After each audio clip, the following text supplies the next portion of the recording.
Okay, today we are in Alabama Music Office Studios and we are with Randy Palmer.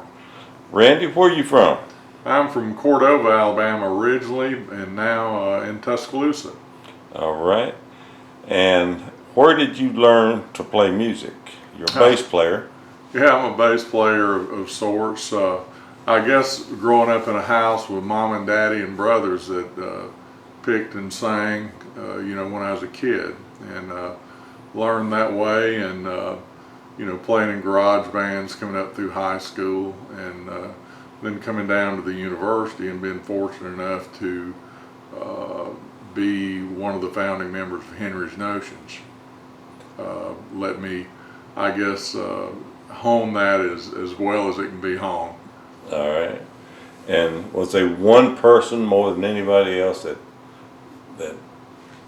had blew on that spark to keep it alive? I liked it all. We had a great bass player in Cordova named Gary Van Horn, and another one was Harold Heitch, and I used to hang around with those guys some, and they got me kind of hung on the bass. I started out as a kid playing a little guitar, but the bass, being able to move around was appealing to me, and certainly listening to those guys, and of course listening to the great bassists of that time. I didn't know who he was, but the guy that played on all the Motown stuff, James Jamerson, was certainly somebody that I thought was amazing. Paul McCartney, John Entwistle, just some incredible bassists out there to listen to growing up. All the blues bassists, Jerry Drummond, people like that. They're just a plethora of them. So I can't say I play like those guys, but they were certainly people that I respected and wished I could play like. Do you remember your first band and your first gig? Yeah, I do. I remember I was probably in the 7th or 8th grade, in school, and we had a little garage band playing, and everybody was playing guitars, and they said, "We need a bass player." And I said, "Yeah, we don't." They said, "Why don't you be the bass player?"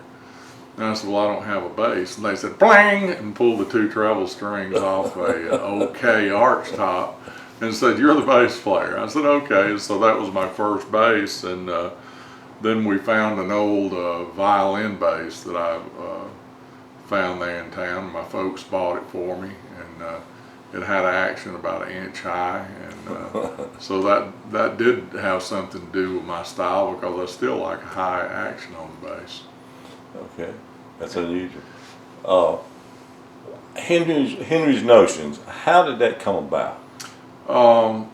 Well, like I said, I came to go to school down here, and so did some of the other members.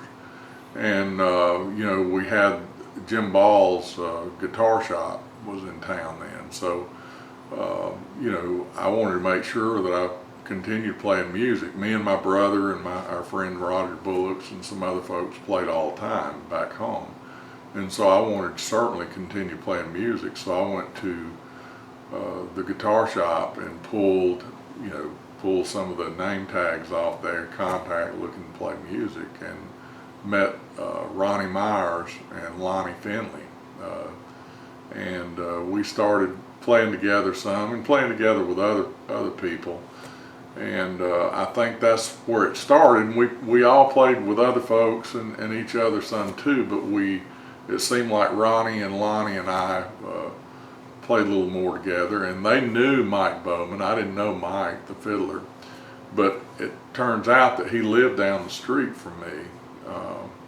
And one day I was walking down the street, and I saw a guy with a violin case and Army issue or Air Force issue glasses on. And I said, "Hey buddy, you play that fiddle?" He said, I play the violin." I said, "Well listen, bring your violin up. We're going to have a keg of beer on the porch up here tonight, and come on up and we'll pick some tunes." And so that's how I met Michael. And then Tom Stem, who was early in the band too, was next door neighbor with Ronnie Myers, and he was a guitarist. And so we all started kind of through that common friendship, and it kind of gelled as a band. And we actually would play, and I guess some of that was a rehearsal, and we got offered a gig at the fair down here in Tuscaloosa. We didn't know what the gig was, but we were offered a gig, and we didn't have a name.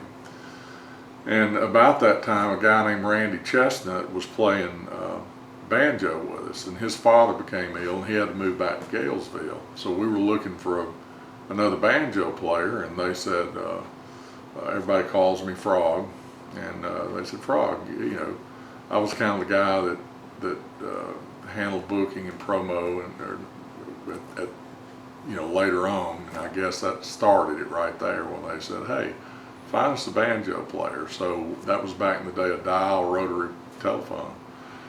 And you know, it being college days, we'd all had some malted libations, so I went back to call a musician's referral service, and apparently slipped my finger in the wrong dial, and a lady answered the phone and said, Henri's Notions. And I said, do y'all have banjo players? And they said, no, we have sewing supplies.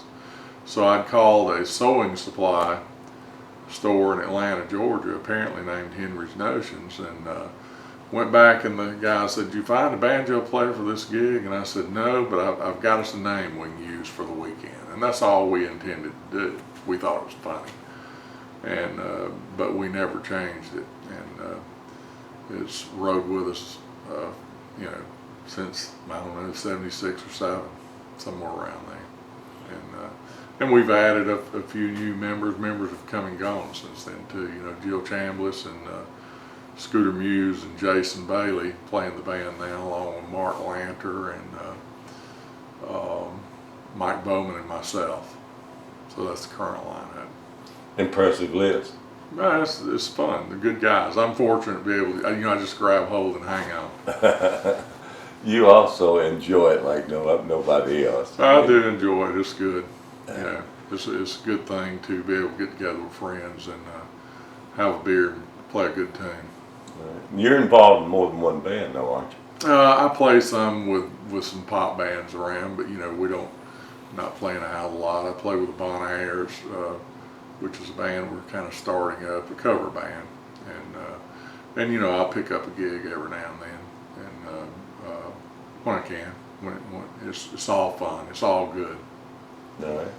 Now that everybody knows you as a musician, tell them what you do as a day job. My day job is I'm a recovering CPA, and I now work as a financial advisor for Edward Jones. So, you know, I got to eat. Right, everybody does. Right, and I eat a lot. And you're affiliated with Kentuck. Yes, I'm a volunteer on the festival committee. Okay. And I work in music programming. Okay. How did you select the bands that play at Kentuck? You know, I try to listen to a little bit of music. Here in the past 5 years, we've used a lot of bands that have come through the Americana Festival in Nashville.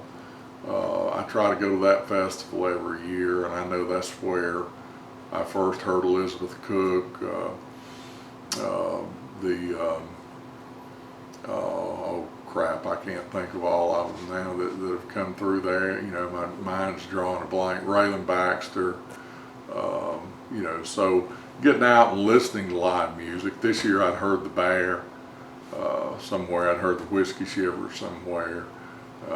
You know, so it's listening to it, listening to recordings, word of mouth. Friends come up and say, hey, I think this band would work for Kentuck. You know, you ought to give them a listen. So, you know, it's that way.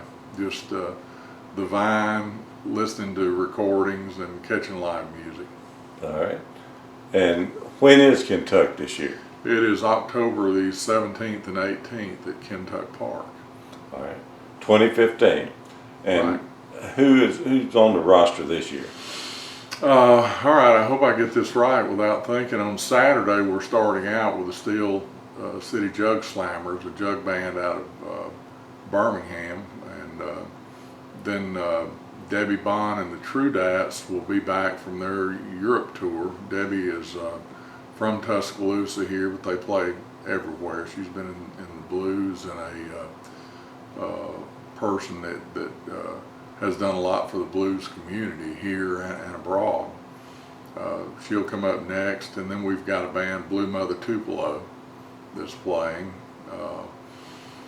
After that, we've got a act out of Nashville, another Americana type act, Kristen Diable, and the closer that day is Jim Queskin and Meredith Axelrod. And Jim, of course, came from the revival days, played with the Queskin Jug Band and Jeff and Maria Moldar. So I think that's going to be a treat for us this year. And on Sunday, we're starting out with a bluegrasser that used to play with Red, White, and the Blue Band, travel with Doug Dillard, Ginger Boatwright. And then we'll get into some of the Americana acts, the Bear from up in the Shoals area, from Austin, Texas, the Whiskey Shivers, and ending the day out will be the Mulligan Brothers. So I think there's going to be a little something for everybody there this year. Well, I look forward to it myself. Yeah, great. All It'll be right. good to see you there. I'll see you there. Yep.